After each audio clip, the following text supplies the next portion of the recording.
Bonjour à tous. D'où vient cette petite voix dans notre tête?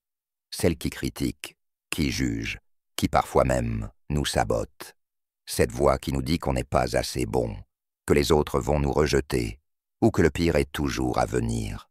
Nous luttons tous avec notre critique intérieure. Mais, et si je vous disais que cette voix n'est pas vraiment la vôtre? Aujourd'hui, on plonge dans les enseignements du philosophe Alain de Botton pour comprendre d'où vient cette voix, et surtout, comment commencer à la transformer.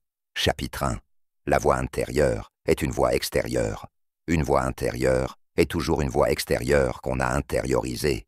C'est une idée simple, mais puissante. Pensez à l'apprentissage d'une langue.